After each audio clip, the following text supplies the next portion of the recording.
I didn't want to give up OB. I didn't want to give up seeing children. And I realized that just having rotating through all of these specialties was just giving me the idea that, hey, you need all these skills in order to become a family doctor. They always give that image with the journey to success. People think it's that straight line. It's not at all. Same is true for the match. It's really, full of curves and bumps. And I will say that there was a point when I thought I wasn't going to match because there was a full month when I had no interview invites. Getting used to like the electronic medical record was also something that I think, was hard for me. I remember my very first day on the the floors, which we call wards back home, but they call it floors here. I actually went to the bathroom and I cried because everybody was in the room, click, click, click on the computer. And I was like, what is happening? I do think like a lot of it is just me just having that type of leadership personality. I feel like I've always had that personality. I think I got it from my mother. She's a very bossy lady. And my husband has also told me that I'm very bossy and I like to be in control of things. I actually call myself, as a chief, I call myself a resident ambassador or a resident advocate. Because I think a part of being a good leader is advocating for others or being a voice for others. In order for you to lead, you also have to know how to like follow at the same time.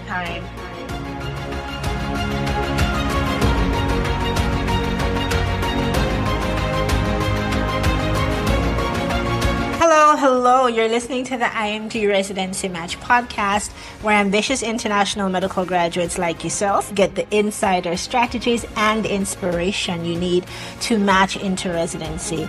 I'm your host, Shauna K. Lester, the founder of Memorable Essay and the creator of the IMG Residency Match Application Accelerator, a program that helps you create a memorable residency application to match.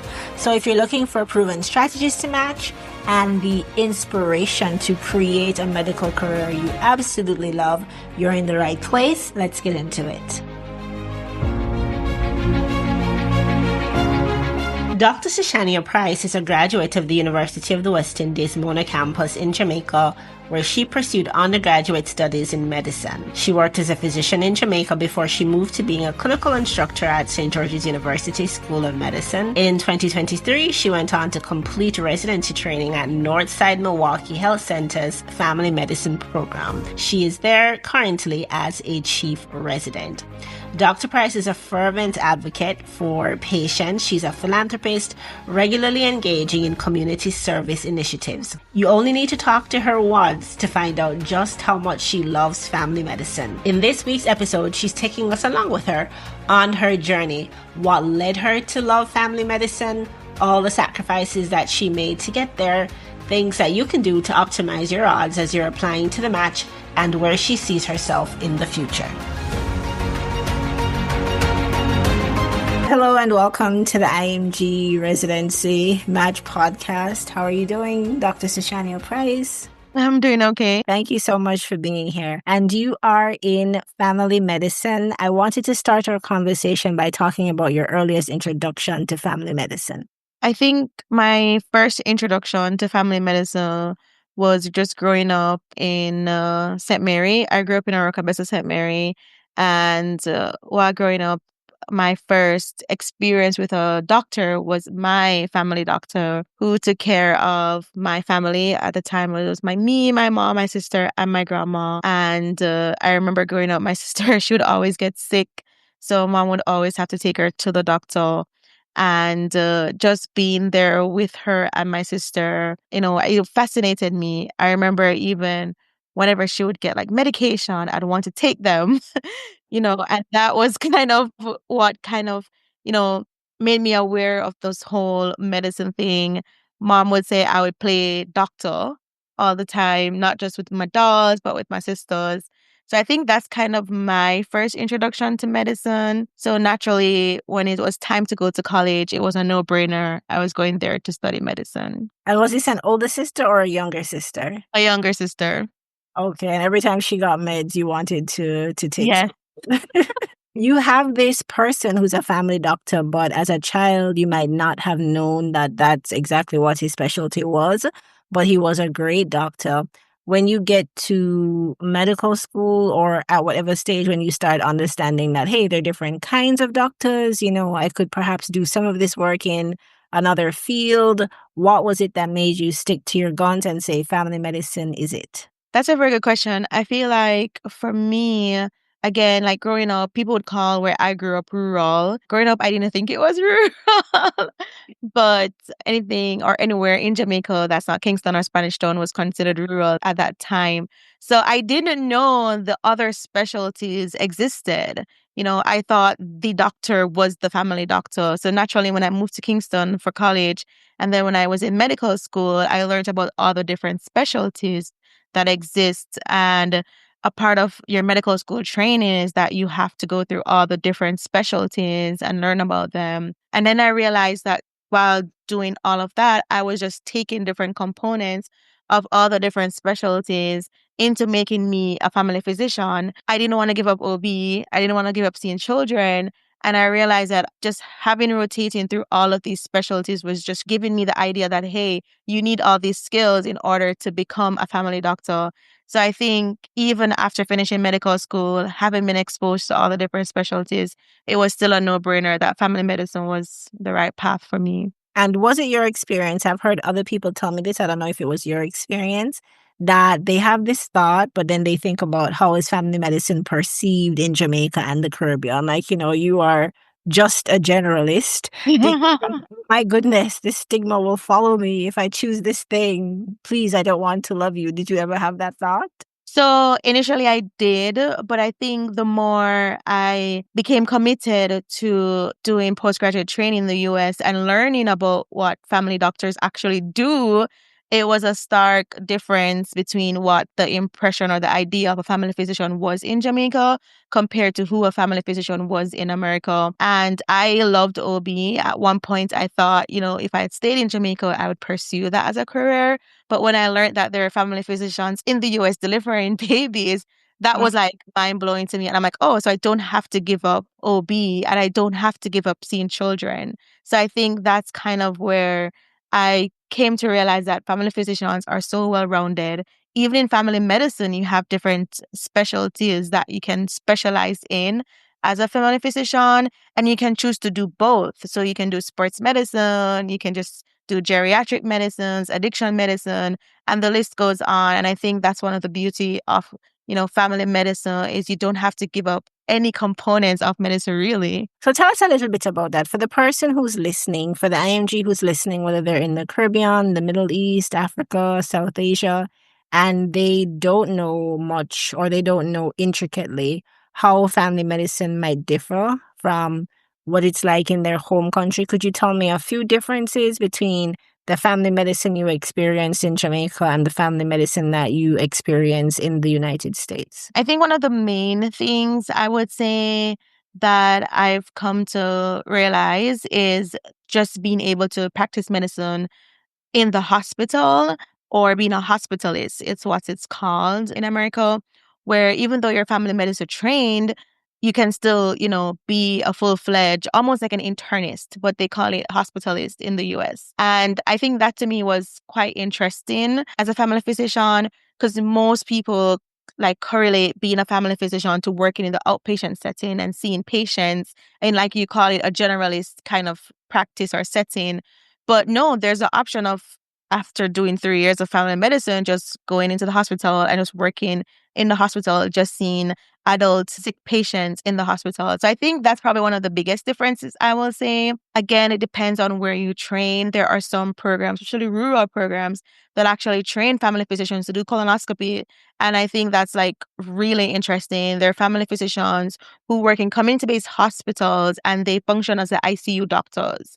So a lot of family physicians are very well-rounded compared to what we are taught or what is portrayed back home for us as what a family physician is. And I think that's one of the things that makes this specialty so unique and so dynamic at the same time is that you literally can go into almost any avenue of medicine that you so desire. So you said in your Journeys in Medicine blog that you wrote for ECFMG that when you were at the stage of being an applicant, you would see other colleagues matching and feel kind of left out. What do you have to say to individuals who are currently experiencing that? Like they've been teaching for 4 or 5 years. When is it my turn? Or they've been practicing for 5, 7 years and thinking, oh, this can't happen for me again. What do you have to say to the people experiencing their own FOMO? It's a very good question that I was just talking to my mom about the other day, actually. It took me a while, but I've learned or adopted the philosophy of nothing happens before it's time and that delayed is not denial. And I strongly believe that if you really want something, if you really want to do postgraduate studies or enter the match in the US, if that's your dream, then you shouldn't give up. And I hold firm to that. And I think once you have the right mindset and you work towards your goal, you do what you need to do, then you will be successful. So my point is that don't give up. And if this is really what you want to do, I think you should fight for it. I'm a strong believer in fighting for what you believe in, fighting for the things that you want, and just keep a positive, mindset. I think a lot of people don't really believe in manifestation, but I think manifestation is great. I prayed, I manifested, and I also did things that were within my control that I could do to ensure that I was successful. So I feel like your love for family medicine oozes from you. It comes through your bones, your mouth, your face, everything. Like Sushania, I find, in my humble opinion, is very calm. But whenever she's talking about family medicine, there's this light. Outside of the love for family medicine, the genuine love, what are some other things you think led to you being successful in the match? I think everything, actually. So again, I believe that everything that I've done since probably birth has led me to this moment. I know it's kind of hard to like people are like, "Oh, you're just saying that." But I do believe that. And I do believe life happens in such a way where things happen and you just can't explain it. I remember while in med school, I thought about the match, but it wasn't a serious thing. And then after medical school, you have to do that 1 year of internship, SHO in Jamaica. And I saw my friends doing USMLE. They were studying hard. And I was just like, do I want to do that? There was a point when I started, I put it down, then COVID came, and I'm like, maybe this is not going to work out. But I feel like things just happened where I was frustrated at a job that I was at in Jamaica. And I said, I was not okay with just settling for this life. So I made the decision to really focus and put in some work into studying for USMLE and applying for the match. And I ended up getting a job in Grenada that really helped to make this dream or this manifestation a reality. And I think I always tell people I just got like tunnel vision at that point in my life where I was like, this is my goal and I'm working towards this goal. And that's just what I did. And I think once you have that kind of mindset, I think you can achieve anything. People talk about consistency, people talk about discipline, especially with exercising and weight loss. And I think it's true with anything and everything in life. And that's kind of what I did. I got very disciplined, I got very consistent, and I just worked towards my goal. And all of those I did so lots of micro things, is what I call them. All those micro things that I did, leaving my job, find a different job, finding memorable essay. Those things were like micro things that I think that I did that set me up for success. And a lot of time, it's those small things that really help us to get the bigger picture. So I think everything that I did, every journey, and I don't regret anything that I've done, all the jobs I've worked at, everything has prepared me for this moment. And it's made me a better doctor in the end. If we can talk for a minute about your job at SGU, because I've heard other tutors speak well of SGU. I've heard tutors who don't speak so well of SGU, but you seem grateful, like it was a job that helped you to get to where you needed to be. For people who might be considering applying for a clinical instructor or tutor role at SGU or some other institution like that, what do you think stepping away from a clinical, as in 100% clinical job, to being a tutor, what do you think that did for you in your match process? I would say do it. I may Okay. be biased. I may be biased. One, because I love medical education and I'm actually, that's my dream to do med ed. So for me, I may be biased towards it, but I think that job actually opened my eyes to the fact that I love teaching and I love medical education. So I may be a little bit biased. But again, the flip side was the whole process is very expensive. And I saw SGU as an avenue for me to pay for this journey. And it also afforded me the time to study, one, and two, my work really consisted of step material. So I was like imparting knowledge on medical students, the same knowledge that I will need to take my step exams. So it was a win-win situation, really, in the end for me. So I say, do it if you can. I will never tell you not to do it. I don't see any downside to doing it, in my opinion. And even, if you still feel like clinical medicine needs to be a part, there are other ways to do that while being there. They have a hospital there. You can volunteer there and still get some clinical experience. So, I mean, I'm all for it. And it just may be my bias, but I'm all for it. So, interview season is approaching, my favorite time of the year. When you reflect on your own interview journey, what was that like? Were there highs? Were there lows? Were there weeks of no emails? Did you cry? Did you give up? What was your journey like? Did you meet program directors who were in love with you? Did you meet people who were mean to you? Wow, it was a roller coaster. That's what I would say. They always give that image with the journey to success. You have that people think it's that straight line. It's not at all. Same is true for the match. It's really, full of curves and bumps. And I will say that there was a point when I thought I wasn't going to match because there was a full month when I had no interview invites. And I was trying to stay positive through it all, but the thought would linger in my mind. And I remember trying my best to just occupy my mind with other things. And I remember, that feeling of getting that first interview invite. And I'm like, yes. Okay. So this was after you placed the application. You went 1 month with zero invites. Yes. And yeah, and before I thought I was doing all the right things. So before I was going to all the open houses, I remember having an Excel schedule of all the FM open houses. I remember, doing the right things. I was sending off letters of interest. I was trying to connect with as many family medicine residents that I could find, especially the ones that were IMGs. So I thought I was putting in the work. So, it was a little bit nerve-wracking when I didn't get an interview invite, but I do remember getting the first one and how I felt. And I'm like, okay, yes, I am in the game. Because it just takes one. It really just takes one for you to match. And I didn't get like 5, 6, 7 interview invites like other candidates, but I still remained hopeful. I still remained positive. And what I did is that I made sure to do everything in my power to ensure that the interview invites I did get would, they would rank me high. So I would at least get to match. And there were programs that I could see myself at. I did have an interview that was not great.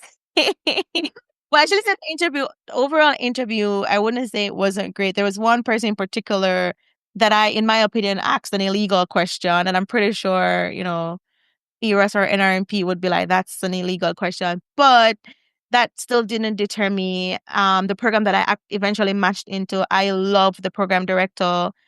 She's still up to this day one of the person who I think is the most professional person that I've ever met and who I aspire to be after, completing residency. And I'm so happy that I matched into that program. So in the end, it ended up working out for me. And I thought I was just being myself in that interview. And I think she saw that as well. A quick pause to thank our sponsor, the IMG Residency Match Application Accelerator. The IMG Residency Match Application Accelerator helps international medical graduates like you create a memorable application to match. Learn more at bit.ly/IMG match. Now, back to the conversation. And in the face of an illegal question, so you don't have to give us the one that you got. Maybe you can give us one similar.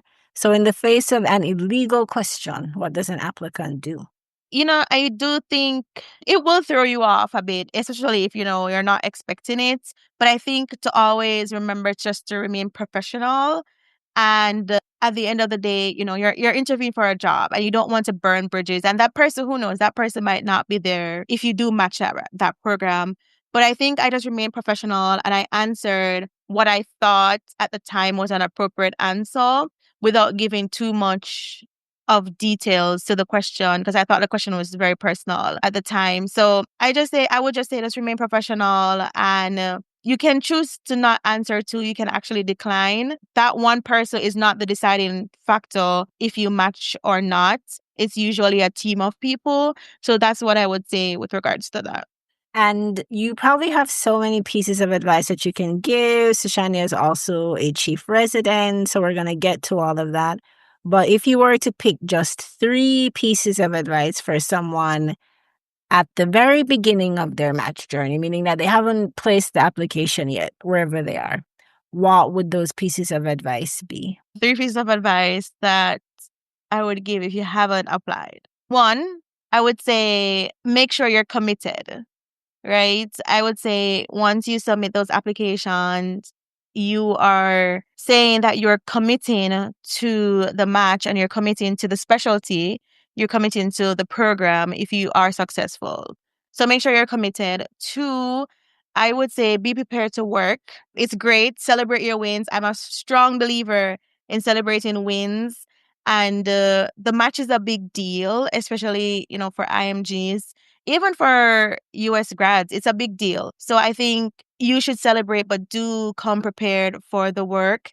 And then 3, I say enjoy the journey, enjoy the process, even though residency is hard. Residency is hard. It's hard. But still find time to enjoy the little moments. And as you said before, I'm very passionate about family medicine. It's my baby. I love it. And I think, make sure that you are in a specialty that you wake up every day and you be like, I'm happy and I'm grateful to be going to work, to be going to see my patients, because that's how you're going to get joy and fulfillment in your life. I want to know, when you roll your suitcase through the airport and you get to Milwaukee and you're like, oh, here I am in Milwaukee for the first time.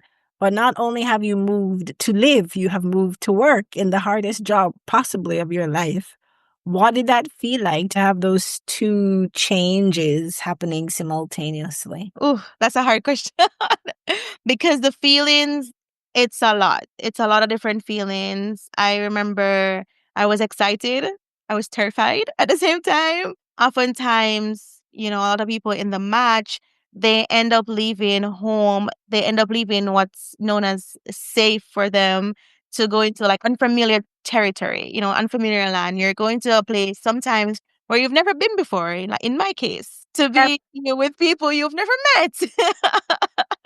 So it's both exciting and terrifying, not being close to family in some instances as well, especially if you're doing the move by yourself. Fortunately for me, I had my husband, but it is all the emotions. I will say, though, I think it was more excitement than fear. And I was looking forward to the move. I was looking forward to all the things that I was about to do and all the things that I was about to accomplish. And since you mentioned your husband, I will bring him back up. How do you think people can make better use of their support systems? Like, do you see colleagues or maybe even you, like, do you carry more weight than you need to in this process without asking for help? Like, how do you think people can rely on their spouses, families, friends more as they go through the match process? Use them, use them, use them, use them. My husband is not in medicine, thank God.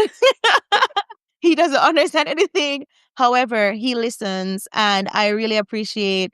I will come home and I'll do a full vent, a full rant, and he will listen. And sometimes he will give his opinion. Not all the time he knows what to say, but that's okay. And I think I'm one of my chief residents in my program, so I do carry a lot of, stress that comes with that job. And it's good to know that when I come home, I have him as my safe space and someone that I can lean on, someone that I can talk to and unwind with and feed off his energy. Like I said, it's a good thing he's not in medicine.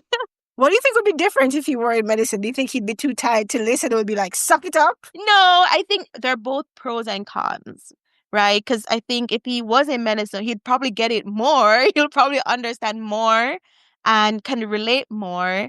But it'd probably be like we're both each other's support system in that instance, trying to lean on each other, which is also fine. But I just think for in my situation, I just like the fact that he's not in medicine. Was there anything in particular that was very challenging about adjusting that you can give others who will match? Oh my God, we're in September. So people who will match for next year. Is there anything in particular that was challenging? Did you have to search for months for living? Did you forget Mhm. some documentation at home and fly back? I don't know. What was tough in adjusting and what would you tell people? I will definitely say culture shock is real. Even if you've been to the US as a tourist or been coming to the US a lot, I think the culture, and when I talk about culture, I talk about the health system in general and just how health systems, hospitals, clinics function compared to, in Jamaica, for instance, or the Caribbean. The lingo, I was just talking to someone about, when I just got here, it took a while for me to just get a grasp of the lingo. I was using my old Jamaican lingo. People did not understand what I was talking about. And people were using their lingo. I was like, what is happening? I don't know what is that. As in, you both speak English, but you're not communicating. Exactly. Because we use different things, different words rather, for the same thing, but we didn't realize that's what we were doing. So I think one of the big ones too was calling Tylenol Panadol. Oh my God. I could not. Up to now, patients are like, what? What is that? I'm like, I'm so sorry. I meant Tylenol or DPH for Benadryl. Oh my God, that one is still not, I still haven't grasped that one as yet. But those were some big issues and challenges for me. Getting used to like the electronic medical record was also something that I think, was hard for me. I remember my very first day on the the floors, which we call wards back home, but they call it floors here. I actually went to the bathroom and I cried because everybody was in the room. Click, click, click on the computer. And I was like, what is happening? So those things were very hard for me just coming here. So I think that was probably my biggest challenge coming here and just having to just adjust to the culture and just the environment and just figuring out because the knowledge is the same, the medical knowledge that you need to have, that you need to know, but just, the lingo and figuring out the health system was a challenge to me. I would say the other thing too, and I know like for a lot of my co-residents that were also IMGs coming to the US and not having credits, that was very, very stressful. That was very, very hard. So that was another thing. You have to wait until you have some money either saved up or you already came with some money to buy something old or used that could carry you around because, the bank or the dealership, they're just not going to give you a loan on a fresh, brand new credit. So those are other challenges that I encountered when I first got here. I think the idea of credit itself too can be so culturally shocking. I just always talk with people about this. It's just like, oh, you want me to show you that I'm good at borrowing and repaying money, not Mm-hmm. no major loans. Got Yeah. it. Yeah. And that a score determines how much money I Yeah. can get. Okay. All right. No problem. The more credit cards I have, the higher my score. Not Yes. just loans I have. Got you. Oh my gosh. It's one of those things that it's still, I mean, I understand it in theory, but it actually still does boggle. Mm-hmm. Mm-hmm. Show you how good I am at borrowing money for you to trust me with more money. But hey, Yes. Yes. Yes. In a nutshell. in a nutshell. So earlier, Sushania spoke about clicking away for the EMRs, and I guess she clicked her way all the way to being chief resident. What led to your program trusting you with that responsibility after seeing you work for just a year? Was it? You were a second year chief? Yes.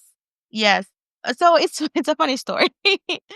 So my program was a brand new program when I applied. My class is the first class for that program. Even though all our faculty, they've been faculty before. They've been, my program director has been a program director for like 9 years. So there's a wealth of experience there. but they opened like this brand new residency program. And I remember we had no like second years and third years when we came in. So at the time, like 6 months in, our program director was like, there's 14 of you guys. I think you should like, choose a class representative or two. And we did a little anonymous poll thing, and my class chose me and another co-resident. And then when second year came around, she's like, okay, just ask your group or your class if they want to like elect chiefs, or we should just like ask you if they want you guys to just continue on. And unanimously, the class was like, you guys should just continue on. So it was like a no-brainer for second year.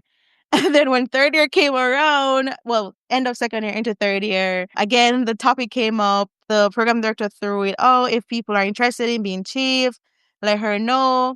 Nobody else volunteered. They were like, we think these two are doing a good enough job. And then I think on the program director's side, she also thought so too. So it was like a no-brainer to just keep me and the other person on as chief. So technically I've been chief for 3 years or 2.5 years if you're really counting it like that. But I do think like a lot of it is just me just having that type of leadership personality. I feel like I've always had that personality. I think I got it from my mother. She's a very bossy lady. And my husband has also told me that I'm very bossy and I like to be in control of things. I just think I actually call myself, as a chief, I call myself a resident ambassador or a resident advocate. Because I think a part of being a good leader is advocating for others or being a voice for others. And in order for you to lead, you also have to know how to like follow at the same time. So I think my program director saw that one of my strengths was, just being able to coordinate and get things done and communicate effectively with others. And I think that trust just spilled over where it was like no argument that, hey, Sushania is going to stay on as chief for her. And it's a role that I've embraced. I love my program. New or not, I love my program. I think we have a very good program, and I think everyone is very passionate about what they do. I think all our missions just align perfectly to serving the underserved community that we're serving. And I think it shows. My program director, other residents, other staff in my program see that. And I'm committed to the cause. What is one way that you've grown by being a chief that you think wouldn't have been possible if you didn't accept the role? Multitasking. I feel like I've always been a multitasker. I do diagnose myself with ADHD, but I do think being a chief has really challenged me in that regard, where I have to remember, one, I'm a resident, but I'm also a leader as well. And I also am an administrator. So it's so many different things that I have to be doing. Like I'm wearing many hats at the same time. And just being able to keep on track of all of these different tasks have been very challenging, but I feel like I do a very good job at it. And as a resident, there's so many things that you have to do. You have to track your numbers, you have to log your hours, you have to check your in-basket messages. There's so many things. And then on top of that, I also have the job of making schedules, calling people for Jeopardy. So it's all a lot of different things that are happening at all different times. And just to be able to keep on top of all of these things, I think I've kind of pretty much mastered a bit. um, uh, but I think that's probably, I would say, one of the things that I'm become good at, multitasking. And you were recently awarded the Jessica S. Lynn Award for your outstanding contribution to patient care. What did it feel like to receive that award? It felt like all my hard work was being seen.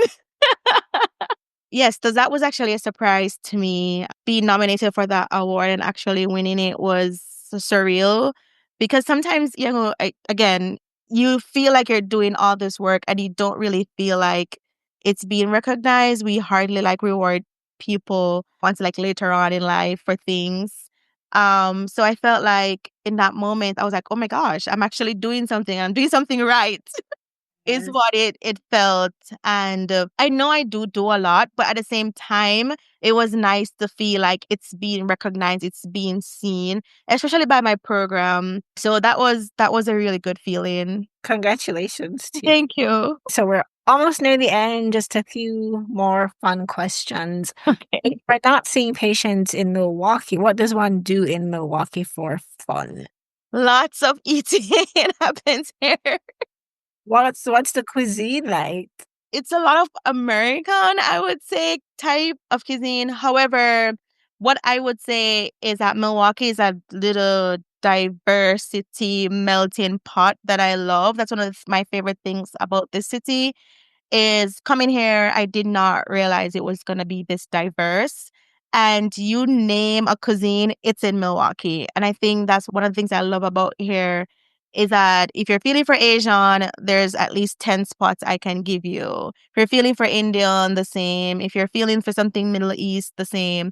And I think Jamaican, right? There's at least 7 Jamaican restaurants that I can name. So I love that about the city. So you're never bored when it comes to food. And if you're like me, you'll find one good spot and probably stick there, stick to it. So that's what I love. My husband and I, we do the movies a lot. We love going to the movies, especially like when it starts to get cold and you can't do outdoor things. But there are other things to do. There's the Lake Michigan borders Milwaukee. So that's always something fun to do. They've created like little beaches on the lake. It looks like actual beaches, I will say. So that's something fun to do as well here.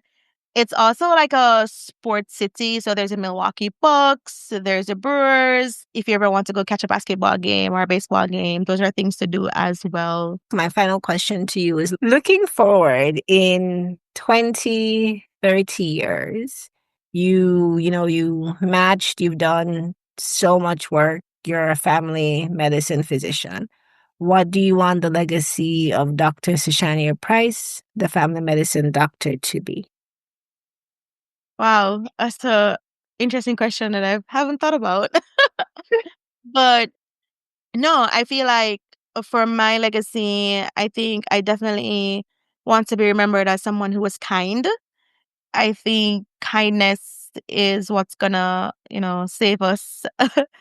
And as a physician, you have to be kind. We talk about empathy a lot as well. Just being able to get down to the patient's level, and not just with your patients, just with anyone in general. Like most of the people who I've met and I've admired have those two qualities first and foremost before anything else.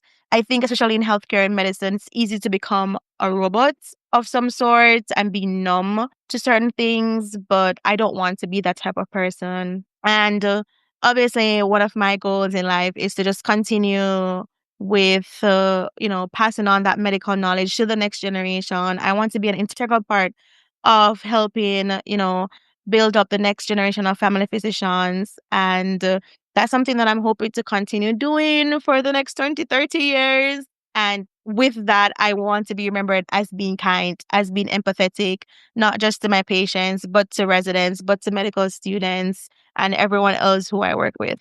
So the kind and empathetic physician for all who encounter her and Mhm. making an impact in medical education, bringing along other family medicine doctors. Yep, pretty much sums it up. All right. Thank you so much for talking with us, Dr. Price, and for giving all of this wonderful guidance, clear guidance, honest reflection on your match journey for those who are coming behind you. And congratulations on all of the awards and all of the accolades as well. I'm so glad that people are seeing what you're doing and that what you're doing is making a difference for so many people. Thank you so much for having me.